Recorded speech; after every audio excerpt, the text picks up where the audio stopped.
Welcome everybody. My name's Daniel Vella and I'm from Real Schools. I'm really grateful to be able to be working with your school community on elevating your school culture by working restoratively. And my aim today is to help you understand what that looks like and share some success stories from your school already. We've had a fantastic professional learning session that the staff members and myself, your kids are at home on a curriculum day on that day. And also some in-class sessions where I've been able to work with the students and the staff on really getting the ball rolling on what working restoratively looks like. And the way that we do that is in partnership. And the partnership is a 3-year partnership. And each year of the partnership, the staff have a session with me, a full day session. I do an in-class day where I work with the students and staff in person and I model the ideas and strategies. And I also connect with you face-to-face in a parent session where hopefully people get to come along. And for some schools, that might be you watching this slide in this presentation instead of me being face-to-face, but the information's all there for you. So the partnership's really important. I get to work with you and the students and the staff for 3 years and making sure that I've got your back. I'm going to guide you along the way in really understanding this work about working restoratively and our model RP 2.0, which you'll hear quite a bit more about.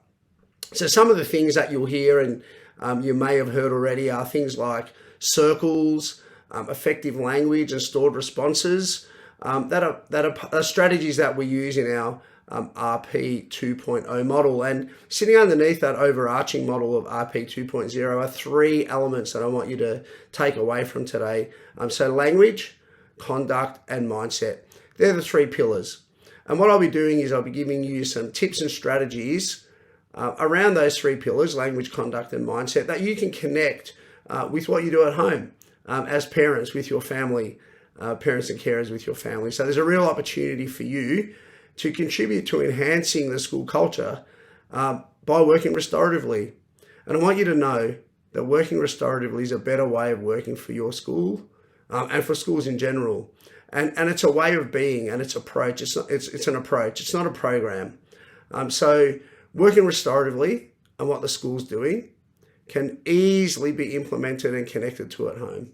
And the aim is really for school and home to be on the same page about how we treat people, how we support our students, how we connect to each other, and making sure that our culture is a positive culture. What else will happen? So what's in it for you and your kids? So the first thing is it's going to help your children, the students at the school, connect to their emotions, understand how their behavior can affect other people, and that's positive or negative behavior, and how we respond to those behaviors in a meaningful way, whether we're patting them on the back or appreciating something they've done, or whether we take a learning opportunity and really support them to understand how their behaviors affected someone, how it's made them feel, and what's a solution to move forward to avoid those negative situations in the future. So we're going to learn how to build and maintain strong and trusting relationships with people by the way we speak, what we say, language, the way we act, conduct, and the way we think, mindset. And the best place to start is for the adults to lead the way. So that's you as the parents and carers and the staff, really setting the example, setting the tone, having the students model how you speak, act, and think. And how you build relationships, how you resolve conflict. So that's the crux of really what I'll be talking to you about today, for the most part. So I'll probably go for about 45 minutes or so. I wish I could answer questions face to face, but please make sure you email me, daniel@realschools.com.au, if you do have any questions. So I'm just going to step you through the concept. So you should have, and hopefully would have heard about RP 2.0 already, maybe in a newsletter article, maybe a video clip from me that you've received from the school, or hopefully from your kids or your teachers at the school. So as I mentioned, language, conduct, and mindset, I'll unpack those 3 pillars throughout the presentation, so you'll hear more about them. And why would your community be part of this initiative? And I want to thank the leadership team at the school for stepping into this space Because really what they want for your children and the students, and for you as parents and for the staff, is a culture that delivers a predictable and clear approach how we respond to both positive and negative behaviours. And also making sure that there's predictability for when conflict happens, you know that there's a fair process and people get treated in the right way and you come out of a situation with a win-win. So the first thing I want you to do is just consider the word on this slide that you will see, which is restorative. I want you to think about the words that spring to mind when you think about restoring something. What does restorative mean? Now I'm going to help you out a little bit, of course, but repair, renew, reconnect. They're all the things that are connected to being restorative. Think about what we might use to describe a punitive culture: damage, punish, destroy, destruct, disconnect. That's the opposite. And what we want our school culture to be is in that space where we are renewing, we're repairing, we're reconnecting, replenishing, and making sure that our relationships stay strong even when something's not going exactly the way that we hoped it would. So being restoratively is especially important when the going gets tough. The students need our support and our guidance when we see the behaviours that we'd prefer not to see from our kids. And what we want to do is help them understand that and find a way through that conflict or those tricky situations, knowing, as I said before, that there's a predictable, consistent, fair process where there's a win-win at the end. And that should be our mindset, especially when the going gets tough. Imagine when your students leave school and they've been able to work this way, where they've been able to connect to people, maintain strong relationships, resolve conflict in a really mature, restorative and positive way. What we'll get is they'll know how to connect to their emotions. They'll understand how their behaviour affects others, and they'll know how to clean up their mess, fix up any mistakes, and keeping their relationship strong. And this opportunity is huge. For them to successfully function in the world, the workplace, and in their relationships increases dramatically by learning how to work restoratively. So the staff at the school, the leaders at the school, and you as parents and carers have a key role to play. You're all leaders in this, and I want you to be able to start your learning journey alongside the rest of the people at the school to really have an impact on building a restorative culture at your school and connecting the ideas to what you can do at home. And you'll hear more about that in the rest of the presentation. Alrighty, what do you want from your school? When I ask that question to parents at all sorts of schools, usually we get the same response where what we talk about usually is we get the answer learning. Everybody wants their kids to come to school and learn, and I want that for your kids as well. But learning has a few elements, and some of that learning is about the academic part of school. Absolutely. Really, really important. We deliver the curriculum.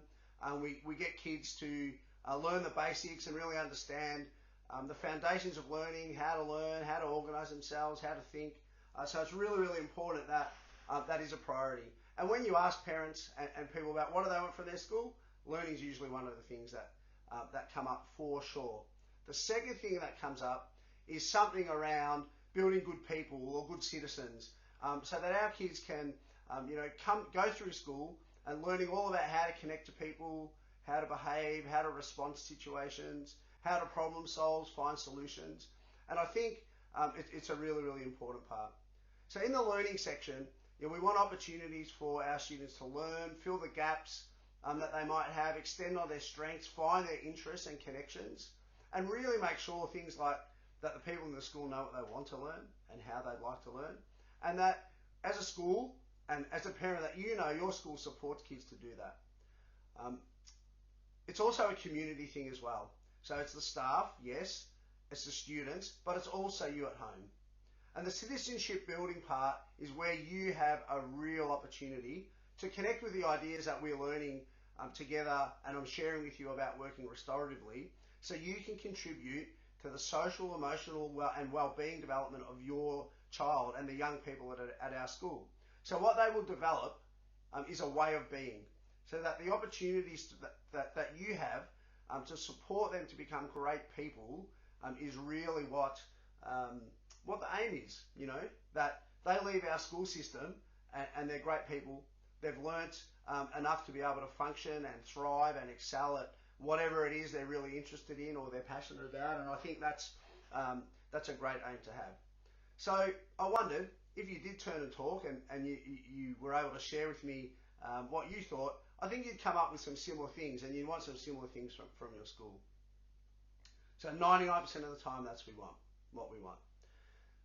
What we're going to do by working restoratively and through this partnership is develop some consistent ways to do that.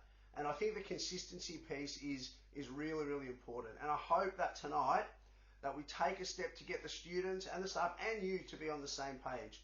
And by connecting you with how working restoratively is a way to help you develop consistency. So that's a really important message. So you and the school on the same page in a consistent way about this is how we approach working restoratively with our kids.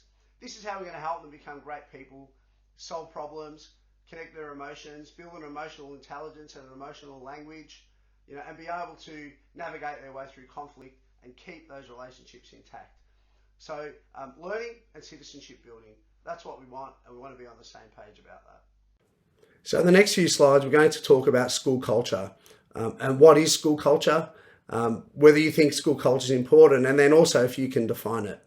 But what I really want to do firstly is just mention that as a school community, you should be having full trust in the current approaches and initiatives that are in place at your school. And your school leaders and your students and the staff are making great decisions about what's happening at your school. Academically, the programs, the instructional model are all really sound and best practice and evidence-based, and I think everyone needs a pat on the back about that. But what we're going to bring to the table with working restoratively is to find ways to increase the success of the current initiatives that you have at your school through elevating the school culture by having a restorative way of being. And we're going to get high return on our effort with a low investment of time in the strategies that we use, especially when we're dealing with behaviours that we don't want to see. We're going to see the reward in the classroom. We're going to see the reward in learning by enhancing the way that we work restoratively. This is not a program, it's an approach. And it's an approach that's going to be embedded in the school culture.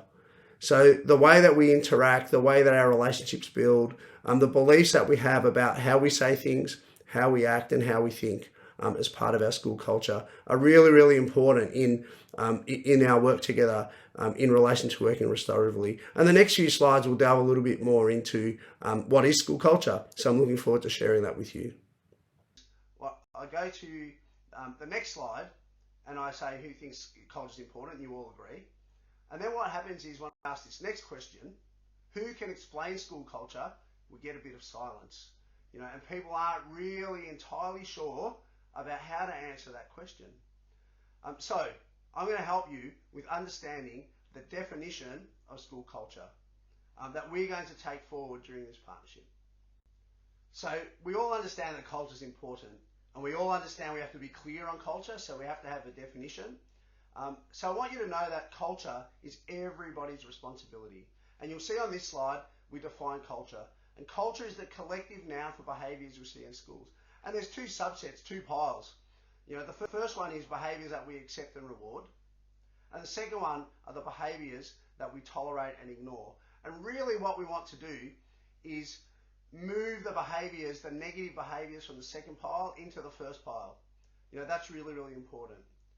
And the difference between strong relational behaviours and how many behaviours that we see in each pile will really come down to working through the methodology that Restorative Practices create for your school culture. So we build that strong relational culture, we build consistency, we build common behaviours and common language. And we make shifts that you'll be able to be proud of. Small shifts in behaviours as we go will chip away. So for example, it could be about calling out in the classroom, walking around the school in the corridor. It could be about the language that we use. And then using the strategies in restorative practices, we'll one by one start to move those behaviours across to the pile that we want to see. And I'm confident because I've seen the attitude of the staff and the students at Vella Primary School that we're going to get there. And you're going to be able to help with that by connecting with how you can use these strategies at home. So your kids are immersed in it all the way along, and you're on the same page as the school. So really looking forward to explaining a little bit more about how we're going to shift those behaviours from the first pile to the second pile to the first pile, and really remembering that this is our definition of culture. It's the collective noun for behaviours we see in schools.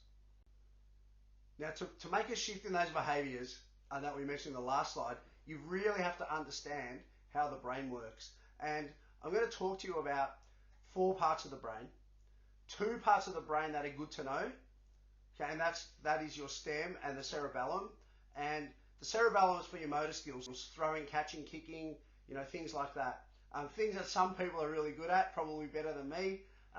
But some people are naturally gifted in those areas, and others still need to work on that. But that's a good to know and a really important part of our brain. The other part that's good to know is the stem. And the stem are for all of those things where automatic functioning happens, breathing, your heartbeat, really, really important things to keep you alive. So it's really, really good to know. Blinking is another one, right? But the 2 that I want you to really connect to, the things that you need to know that are going to help us move those behaviours from the second pile to the first pile, are the neocortex and the limbic system. Now, the neocortex is where you store all of your vocabulary. You have your images, pictures from your past. It's where you really start to be able to reason and have logic. It's a really important part of the brain. If you can think back to memories that you have of when you were a kid and things that really stick out in your memory that you don't forget. For me, it might have been something like a smell that was like in my mum's kitchen, that something that she was really cooking that I really loved, or I can still see in my mind when I was a kid riding around on my BMX with my friends around where I lived, and some of the things that happened there that were lots of fun, and the friendships that I made. I could still remember like the layout of my grandmother's house, and how I used to be scared to run down the corridor because it was dark when you had to go to the toilet or something. So all of those little things that you remember stick in your neocortex. All right, and your emotional language, sadness, happiness, anger, frustration, exhilaration, excitement, all of that's in there as well. So I just want you to pay attention to that. The other part is the limbic system. And the limbic system makes connections between the neocortex and the language that you have about emotions to the way that you feel them. And in your limbic system, all of the emotions that sit in there have a role to play in really building a restorative way of being. So things like fear and anger sit in our limbic system. Shame or guilt, happiness or sadness, excitement, exhilaration, frustration, every emotion, right? But what I want us to do is start to have a little bit of a think about how some of those emotions, particularly guilt or shame, emotions that are okay to feel sometimes. And the reason I say that is when we start to learn about language and the way language has an impact on working restoratively, what you'll hear are words that are going to make kids feel appreciated and proud of the positive behaviours that they have, but also feel a little bit of guilt for not doing things the way that they probably should. So I'll give you some examples of those a bit later, but they're really, really important parts of the brain that I want you to connect with. So when you use your limbic system and it kicks into gear and the emotions are driving your reaction, we can all think of when we've probably said or done something that we would rather not have done. And what we've done there is used our limbic system in isolation and not let our neocortex kick into gear. So through the language piece that I talked to you about in our restorative practice model, this is where it's going to really kick into gear and make a connection between those 2 parts of your brain. And when we start to make the connection between those 2 parts of the brain, and we really make a good call around the way we express ourselves and the way that we're feeling about a behaviour, whether it's positive or negative, what you're going to get is the opportunity to maximise positive relationships with you and your kids, you and the school, the teachers and the kids. And what we'll get out of that is more connectedness and a greater opportunity to learn and succeed at school. So the brain. The two parts that you really need to know, the neocortex and the limbic system. All right, we've learned a little bit about the brain. So those two parts that are important to know, the neocortex and the limbic system. I'm just going to go into, I want you to do a bit of thinking. Think back to your school days. Think back to the best days that you had at school and who your best teachers were. And think back to the days where school maybe wasn't so good. And I reckon schools in the past, when it wasn't so good, were school cultures that were adversarial, punitive. There was blame by association. Everything was looking at the past. You did this, so this is your consequence. Not how to move forward. And it was really, really evident to me as a kid that some of my teachers weren't prepared to work in a way that was restorative, and some were. But for the most part, I think schools changed a lot, and the world's changed a lot, and the opportunity for us is to take a step forward into this restorative space, because that's how the world's working more and more each day. So it's really, really important. So visualize a story in your mind. Get out. Go to the office. You've got detention. Stop calling out. Sit over there. Don't do this. Don't do that. That's a punitive culture. And what we want to do is we want to flip that. We want to use the opposite. And we want to use relationships to create the best outcomes for learning and shift the responsibility to young people to be able to resolve any situation that they need to fix up. And the way that we're going to do that is we're going to use past, present and future questions. And we've got some tools that we use with restorative practices, and you'll learn more about this as we go on through the year. Things like effective statements. Things like P3, P3, F3. And if there's an incident at school that happens where there's significant harm and we go through a more formal process, we still use past, present and future questions to come to some sort of outcome where the person who's been harmed and the person who's caused the harm both have an opportunity to have a relationship repaired and to come out the other end knowing that it's been resolved, but also learning from it and being able to take the next steps moving forward and not have that hanging over their head for the rest of their school life or moving forward. And I think that past, present and future idea is really, really important for you to understand about working restoratively. We don't want win-losers. We don't want an adversarial model where a person in a power position has to be the winner. We want a win-win for everybody at our school when there's a conflict and we've got to resolve something. So restorative practices helps us work through conflict and keeping relationships restored. You can create better behaviour by having a positive relationship, because people don't want to let the people that they care for down, and kids are like that. If you've got a strong relationship with a student, they don't want to disappoint you. They don't want to frustrate you. They don't want to let you down. And I think that working restoratively and working this way really holds kids to account, really gets them to take the next step to being able to solve situations when they need to, own up to their behaviour, accept that they need to resolve a situation. But the same goes for the staff, and the same goes for you as parents. So high levels of accountability around how we respond to conflict by working restoratively is really, really important. So past, present, future questions will be the model that we use to solve situations at our school. And some of the tools I'll mention again, P3, P3, F3 and effective interactions, which I'll talk to you more about at a later time. So I'm going to move on to the next slide, but I want you to remember that working restoratively has high levels of accountability and it has meaning and context. And remember those words, restorative words: renew, replenish, repair, reconnect. All of those things happen when we navigate our way through those tricky situations where harm might have happened. So here's a bit of a look at the actual model. So language, conduct and mindset. And these are the three parts that you will learn about as we go. And I've already mentioned these words. So language, how we speak; conduct, how we behave and act; and mindset, the way we think.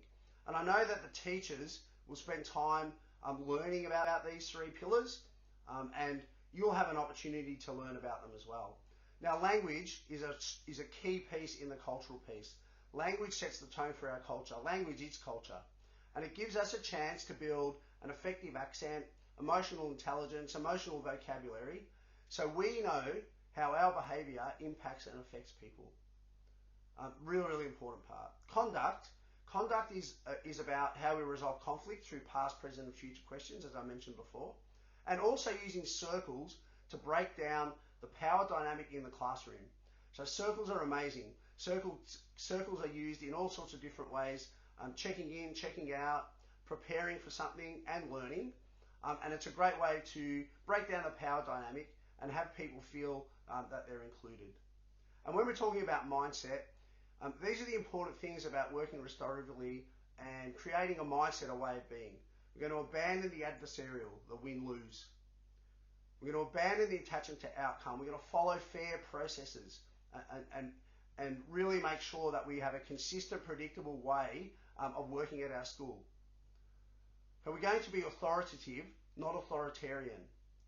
And we're going to punish well. So we come out the other end if there's a punishment where a relationship's been repaired, restored, and someone learns something from it. And by using language and conduct, we're going to deter people, because of strong relationships, to really want to let each other down and only want the best for each other and have positive regard for each other. So that's our model: language, conduct, and mindset. So I'm just going to delve into the language piece just for a few minutes. So really there's two things I want to share with you about language. And effective statements and priming, so positive primers, are the two areas that I'll focus on tonight. And I reckon they're two areas that you can really go back to using at home and giving it a go. And the idea is that in effective statements and priming, you're going to be able to achieve connecting your child with how their behaviour affects you. So effective statements, it's saying what you're going to say, but adding an emotion. And when you do this, it makes the atmosphere feel different. And it goes back to that brain piece. It gives you an opportunity to connect your neocortex and your limbic system and creates a gap between an impulse that you might have. And it's also going to let you, I guess, in everyday informal interactions, have the biggest impact on the climate in your home and at school. And it's really, really important for us to recognise that the opportunity is great by communicating how we feel about a particular behaviour. So you saw on the slide a couple of slides back a piece of paper on the floor. So if you walk past a kid and they're throwing a piece of paper on the floor, you could tell them off. Hey, don't throw that piece of paper on the floor. It doesn't really have an impact. It's just you getting angry. So it might say, hey, it disappoints me that you've thrown that on the floor. Put it in the bin. So they hear a feeling, it disappoints me, and they also hear a behaviour that you want them to do as well, which is put it in the bin. On the flip side of that, hey, I'm really impressed that you're keeping our school tidy. Thank you. And you talk about the feelings, impressed or disappointed. All right, that's what the kids hear. And they don't want to disappoint you. They want to be impressed by you. They want to please you. So here are a few examples of picking up the laundry. At my house, some people put laundry on the floor. It's a bit frustrating.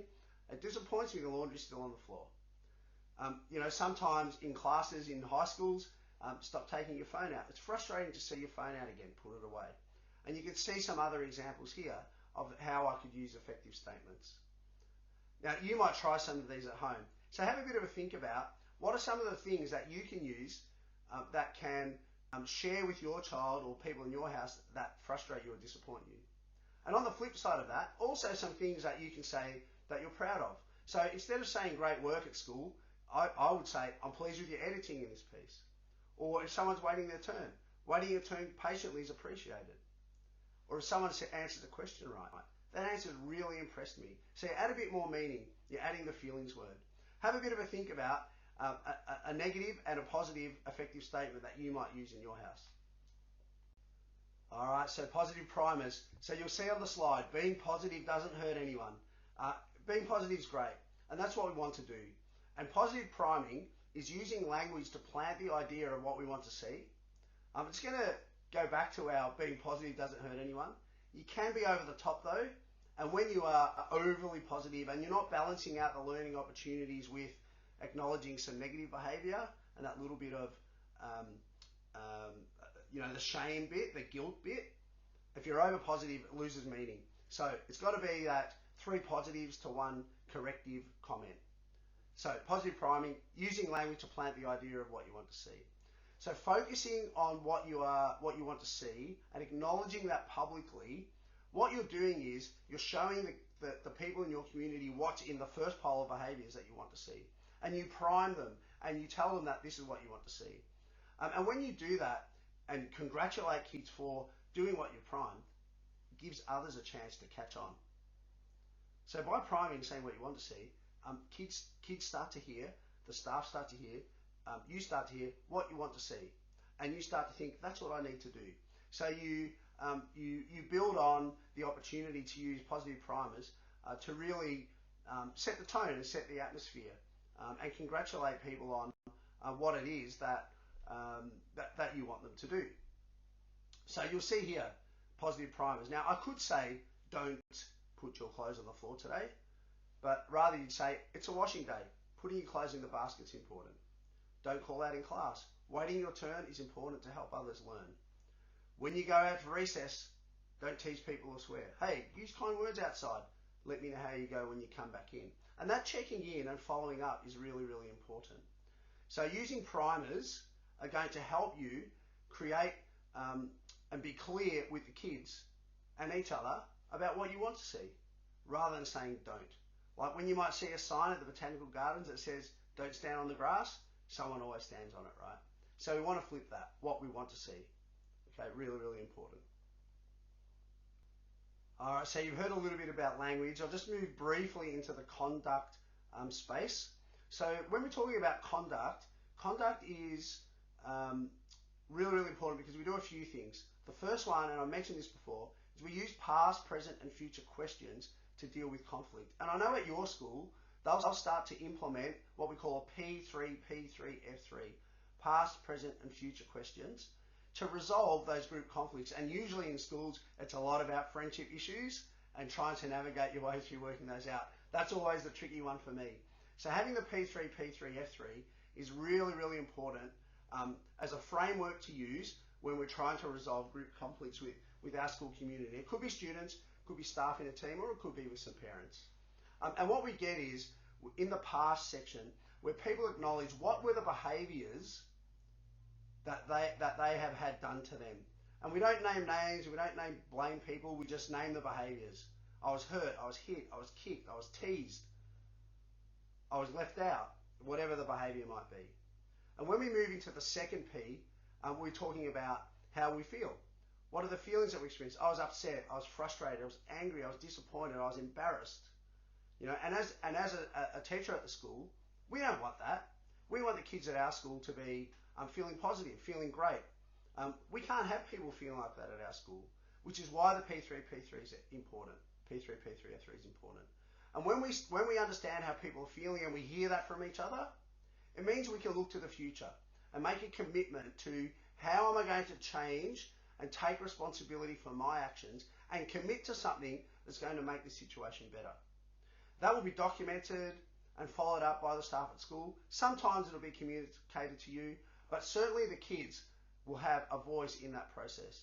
And I think it's a really, really important tool. And I'll make sure you learn a bit more about that as we go as well. I really want to make a reference to circles. You might hear your child talking about circles. So circles are a tool that we're going to use for making sure that we really do connect and we can solve problems together. So think about a situation at home, like if one of your kids has a really messy room and you are just always punishing them for having a messy room or telling them off. What we want to do is we want to start using positive primers and effective statements to try to comment on that messy room, like, disappointed your clothes are on the floor again today. Or, I'm really proud of the way that you've organised things in your room. Much better than last week, well done.